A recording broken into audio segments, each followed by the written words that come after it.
Oh, surprise, surprise, surprise.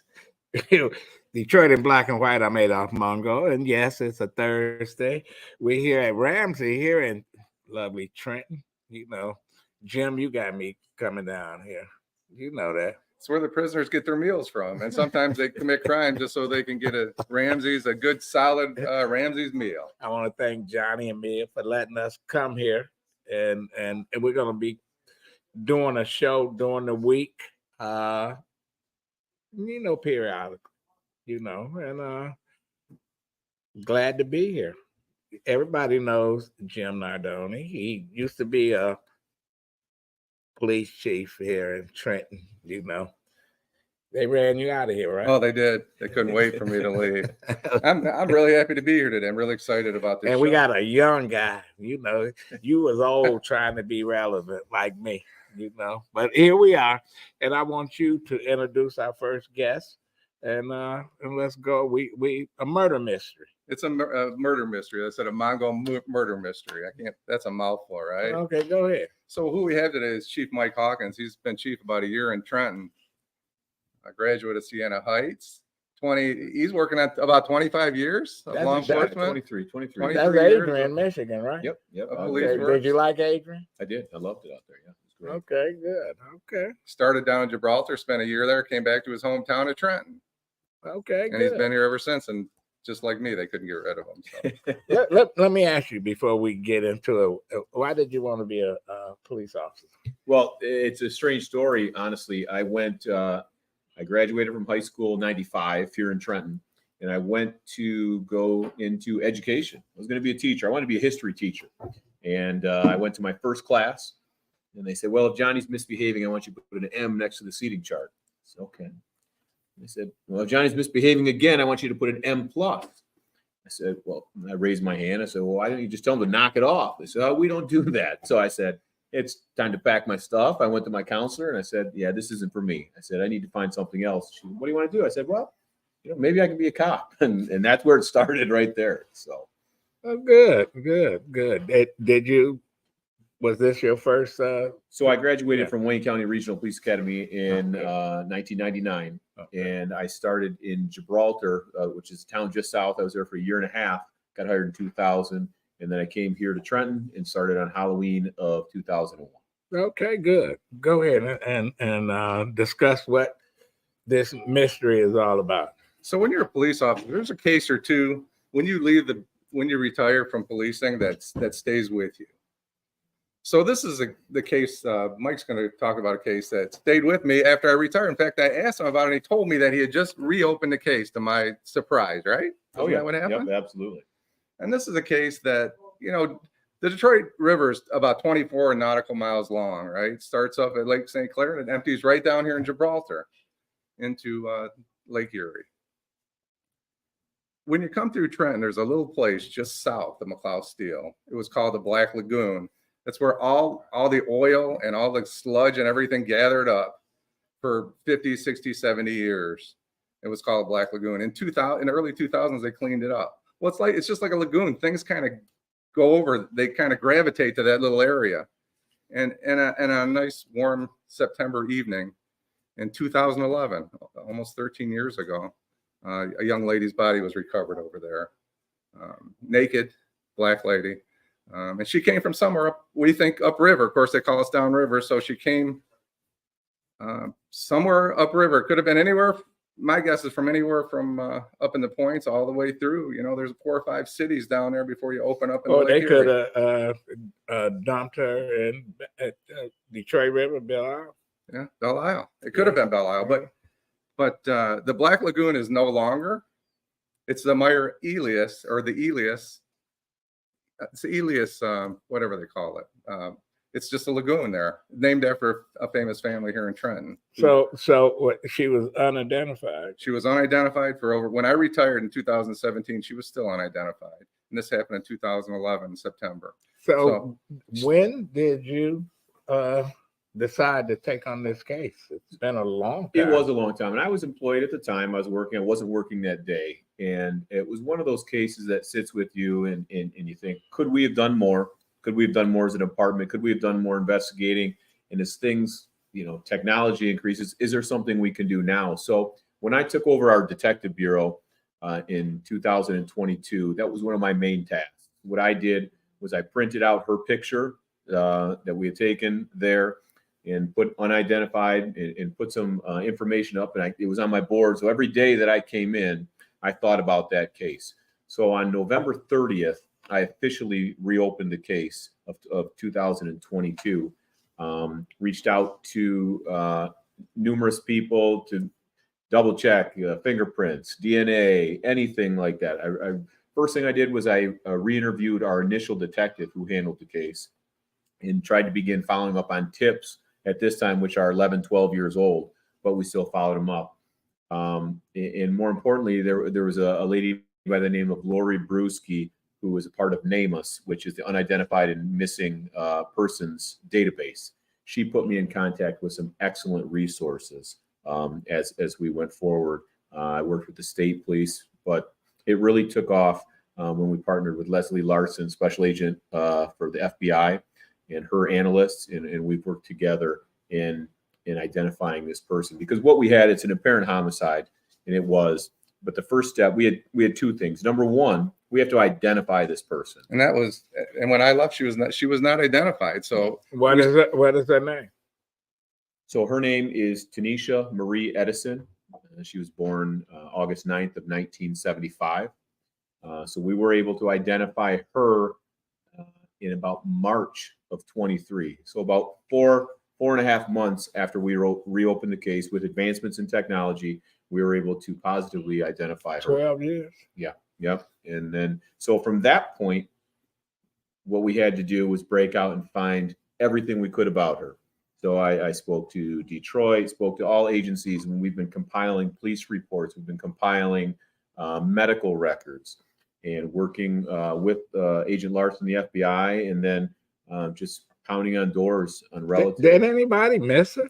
Did anybody follow? And that's what bothered me the most. That's what bothered me. She's somebody's mother, somebody's sister, somebody's kid. Yeah, so and here's the funny story. And unfortunately, it's a sad reality. There were some the Saki criminal sexual conduct kits that went to Wayne County, and it was maybe several years before they were finally located and tested. And when they did that, one of the days was 2018. They were testing a case from back in 2009, 2010. So they went to find her. They couldn't find the family. They found a relative, and he hadn't even reported her missing yet. So they wrote a report and made a best guess of January 1, 2015. And that's why this missing person hadn't hit any of our databases. She was non-existent. And so she pretty much fell off the face of the earth. She had no record? She had no record. She'd been purged from the Michigan Secretary of State. Her bridge card, everything had been no activity since 2011. So once we found that out, we knew we were on the right track. And then we started locating the family. But she had never been arrested. Is that correct, that you know of? Well, she had several warrants for her arrest. Now, she lived a difficult life. She lived in the area of the old Cody High School and was Plymouth and Greenfield area for quite a bit. And that's where she stayed. There were addresses on Rutland, on Coyle, on Orange Lawn, on Myers. There are several addresses as we looked into it.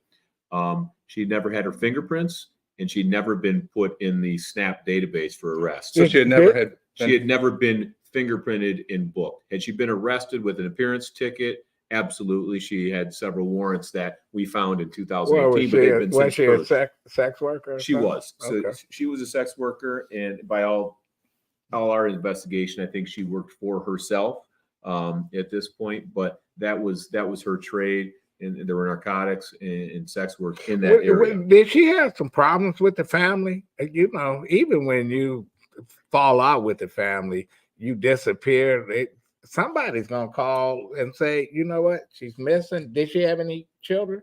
She has 5 kids. Yes. And, that's unbelievable. That you got 5 kids, mother disappeared, and no one says anything.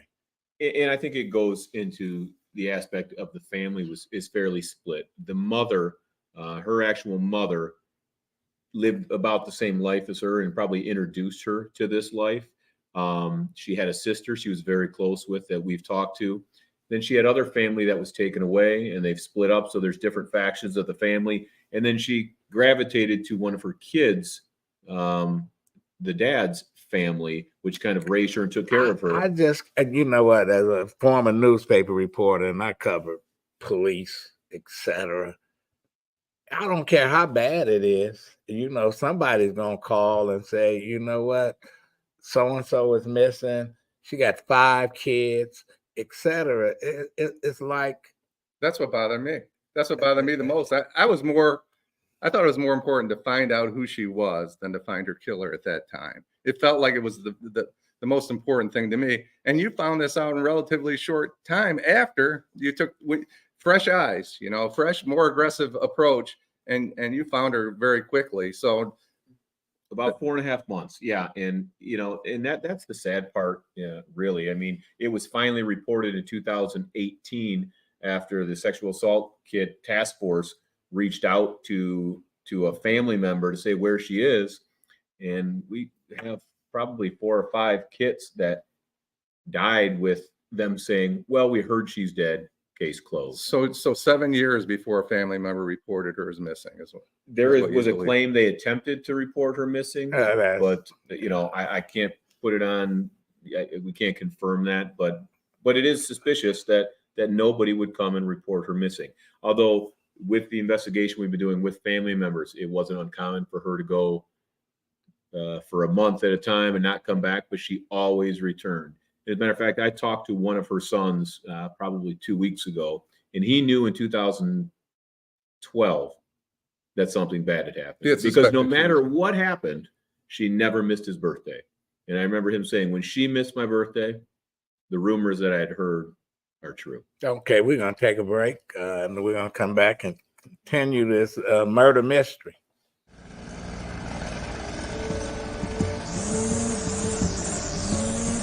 Thanks, Charles, for letting me use your gardening supplies. I'll make sure I put it back in the garage. Man, tending to that lawn is a lot of work. Tell you the truth, Jim, I'm more concerned about keeping this house. What's going on?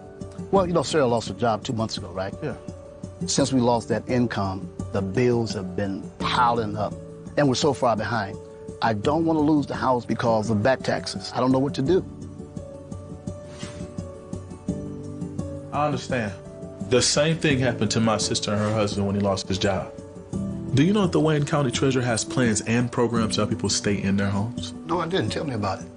Yeah, go to www.treasure.waynecounty.com and see if you qualify. What's that site again? www.treasure.waynecounty.com. Got it. Oh, we're back with the police chief of Trenton. Jim, go ahead. up on the screen is a picture of Tannisha Edison. That's her in her younger years. We have a couple of other pictures we're going to be showing you, but like I said, it took 7 years, 8 years, 10 years, 12 years to identify Tannisha. And now it's time to close the case and give some peace to that family. Mike, why don't you tell us the area? I'd like to talk a little bit about the area and some of the folks over there off of Greenfield that we talked about. Yep. So Greenfield and Plymouth was the area. And as a matter of fact, back in 2011, an initial tip had come in that she looks like a lady by the name Denise that lives behind the McDonald's there in the apartments, which is the Greenbrier Apartments at Plymouth and Greenfield. As we do our investigation, as things go forward, we do have addresses showing her at the Greenfield Apartments right there behind the McDonald's. And further, talking to her son, one of her sons, talking to people out there, she used the name Denise as a name in the streets to not use her real name. And as a matter of fact, we have documentation from Sinai Grace Hospital. When she signed out, she even signed her name, Tannisha Marie Denise Edison. So it was a name that she used. And she frequented that area quite a bit, up and down the streets, Joy Road, Rutland. We have reports of her on Myers, Orange Lawn, Plainview. I've been to all those places over the summer. I've knocked on doors, talked to people, talked to family. As a matter of fact, we have worked with the apartment who's since been sold. We've gotten records of every tenant that was in there. That includes all the bills, all the payments, all the applications.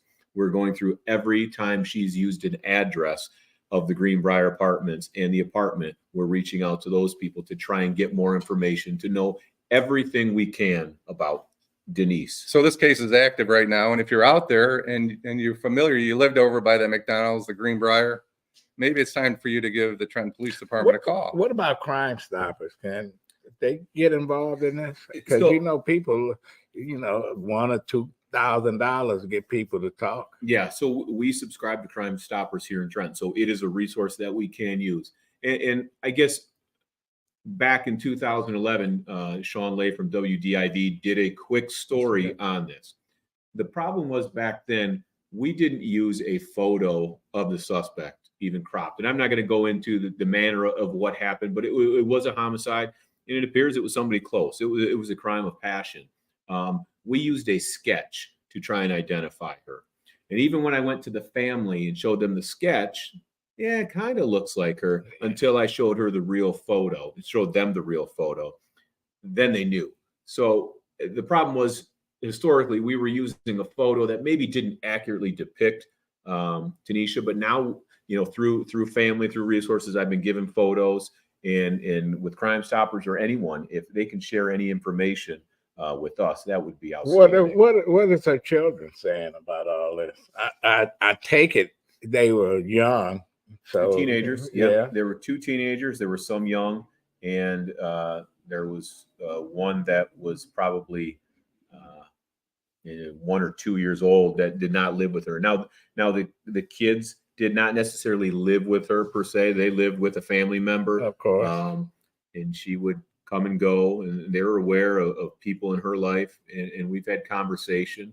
But sometimes when people are out on the street and family members try to get them back to being normal, they don't want to come back. And so when they disappear, some of them, they're relieved that they don't hear from them anymore. Yeah, and I think that there were a few family members that we've had reports that tried to get her out of the streets. They wanted to get her out of the streets. They felt like they were a protector of her.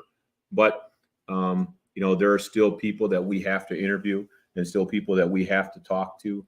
There's a lot of family, and there's a lot of acquaintances. I've talked to people that have moved out into Indiana, to Texas, to, as a matter of fact, Pittsburgh, probably 5 minutes before I came here, that have any knowledge of her. And, we're getting to a point where we didn't know her. We didn't know who the person was. Now I know she was sleeping on a couch in somebody's apartment, and who she was with. So this story grows, and it's continuing to grow. And then you see her, she was a real person, instead of just a body you pulled out of the water. It reminds me of a guy I grew up with. He was in his early 20s, rode a bike to the store, disappeared. They never heard from him again. And, but people always say somebody, they know what happened to him. Somebody somewhere. And say the family knew what happened to him, and he just disappeared off the face of the earth. Do y'all have any more cold cases like this, or this one that just stands out here? This is the only one that we're actively investigating. There is one old cold case that, if this ever gets solved, we'll go back to that one. It's a little bit older. It doesn't have the same suspense and unidentified, but there is one here.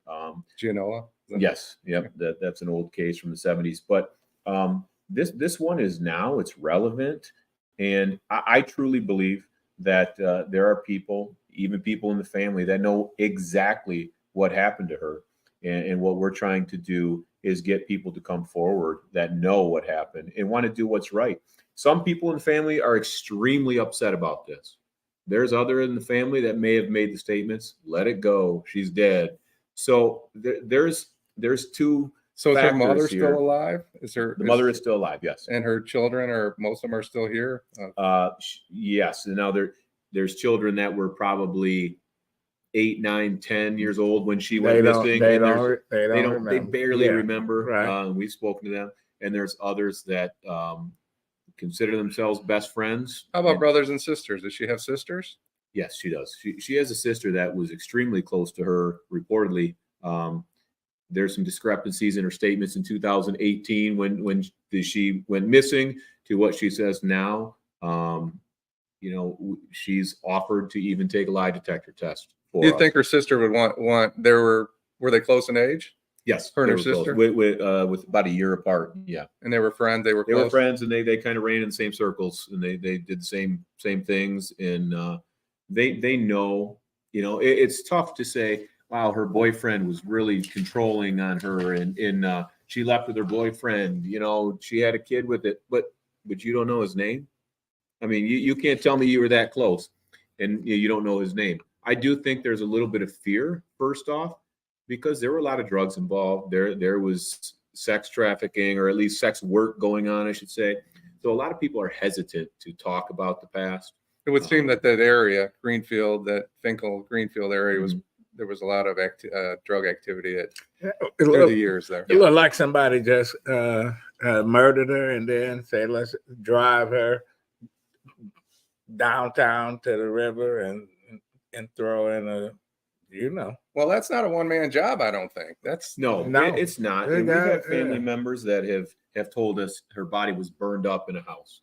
We've had people have told us she was stabbed 19 times and thrown under a bridge. We've had other people say she was killed and thrown over the bridge into the water. So there are so many stories, some specific and some kind of outlandish, but somewhere in there is the truth, and somebody knows it. We've had other people report that so-and-so came up and said, hey, I was there. So we're working this case. As a matter of fact, I just got off the phone with Agent Larson today, getting our game plan going for the next thing. But if somebody wants to call and give you a tip, how do they get in touch with you? So first off, they could call the Trenton Police Department and contact myself, Chief Hawkins. I'm still handling the case. What's the number there? So the number would be 734-341-8697. That would be the phone number. If anybody had any information and tips, wanted to talk about the case, as minute as it may be, everything matters in this case. I've reviewed 1,500 medical records from Sinai Grace Hospital over the St. Patrick's Day weekend, in highlighting every single thing that maybe is a discrepancy or is a new phone number or a new name or a new lead. So if anybody has any information, they can get a hold of me there. And I agreed to stay on this case. The key is building relationships. I don't claim to know everything and solve everything by myself. It's the relationships that we've partnered with Detroit Police, with the FBI, because in all reality, this case, the murder didn't happen here as in we Trenton, know, right? But we're sitting here with the body, so we're responsible. That shows you how small this Yeah. area is, and how you have to work together with Detroit and Wayne County and some of these other agencies to solve some of these crimes. Absolutely. And to give this person a name of that, listen, I read about missing people. They found somebody 30, 40 years ago, and now with technology, they finally putting a face on her, make them a real human being. Yeah, you see that a lot more nowadays. We've got the name, we've got the pictures, we've got the family, and now it's just putting the pieces. Somebody together. knows something in that family. Absolutely. I would agree with you on that. And again, if somebody wants to contact us, they can contact myself, and that would be 734-341-8697. And it's not unusual to take people out of the river, right? It happens on a regular basis down here. A lot more suicides. A lot of people. Every year or two, there's somebody. What's the guy that killed his kids? Right. He trying to get. He trying to get out. He trying to get out of I can't remember prison. his name right now. What is that guy's name in Wyandotte that drove? Delisle. Yeah. And with this one, when the medical examiner from Wayne County did the autopsy the next day on the 13th, she was dead before she went in the water. It was clear. And she had only been in the water for a few hours. There was no question. I happened to be there on scene. If I hadn't said it earlier, I was there as a deputy police chief, and I ran out there. There was a couple of uniforms. But I remember a case where a guy went missing, and worked for the University of Michigan, the missions office, and they didn't find him till a year later. And then they try to say he killed himself. But the word in the street was somebody put a hit on him. And you know, it's like, man. The river The river is it's a 200 dumping yards ground. behind us, Right. right? It's right behind us Right. here. And that river, it moves quickly. And It moves unfortunately, quickly. that word on the street sometimes gets lost over 11, 12, 13 years. And that's what we're trying Right. to stir up right now. And, you know, when I go back and talk to these people from 12 years earlier, asking about their activity of really a lady who was crashing on their couch, whether it was drugs or sex work, they're not as reluctant to talk. And, you know, they've moved on with their lives, but you know, it's an unfortunate thing. Nobody's coming forward. We're going to shake the But trees and bushes. somebody always knows who do. You know what? They know who do. Somebody's carrying it Yes. around and it's a heavy weight, I'm There's sure. no question. So is there any chance that she could have been dropped in the Rouge River? Have you explored that option that she could have been, because anywhere between here and Grosse Pointe, she could have been dropped in, could she have been dropped in the Rouge River? Is it deep enough there? You know, we haven't explored that. What we're trying to do right now is figure out where did she frequent? Where did she go? You know, even when the kids saw her, where was she? Where was she walking to? Where were her hangouts? Where everything that we can think of, you know, if you have a tributary that comes out somewhere. The fact, though, that the medical examiner is saying it's only been a couple hours, you know, Let's say a name. What is that? Tannisha Marie Edison, also Okay. known as Denise. Okay, you know, we got to find out who Denise. Chief Hawkins, I really thank you for coming here. We're going to stay on this because somebody need to come forward and drop a dime, as they say. Well, somebody know. Yeah, let you know who there's that no person question, is. and we need to keep pushing this. So you know, other people need to hear it. There's a lot of people that are missing. This one is one that it didn't make sense to me. No tattoos. She didn't look like somebody that was living on the streets. So she looked.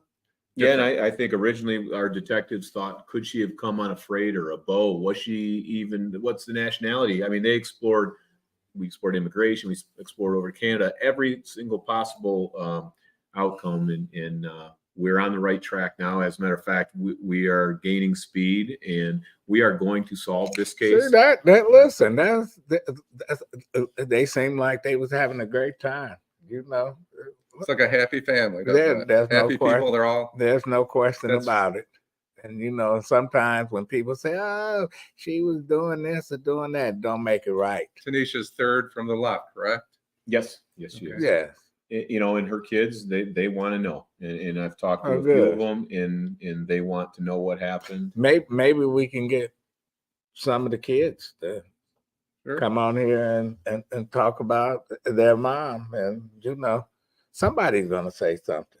Yeah, absolutely, and they're all starting to talk, and I think we put the pressure on. We're going to get the answer. So she was at the morgue for several years, and she still hasn't been resting. She deserves to rest. She deserves to have some peace, and there is no peace.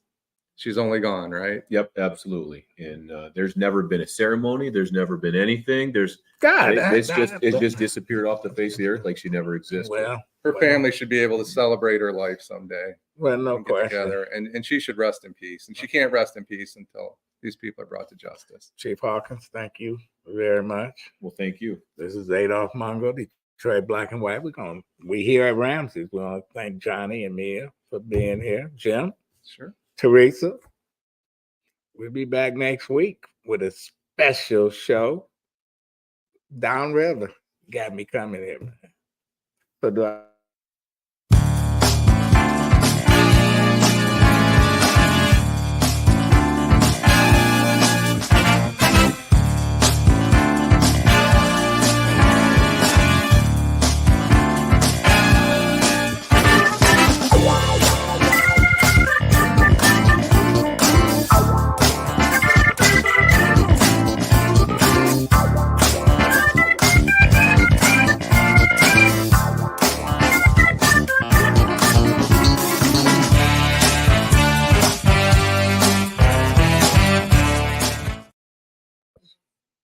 Yeah, that's good. We need to pick this up. They need to pick it up. Some of these. Yeah. No. Yeah, this is The good. family has the answer.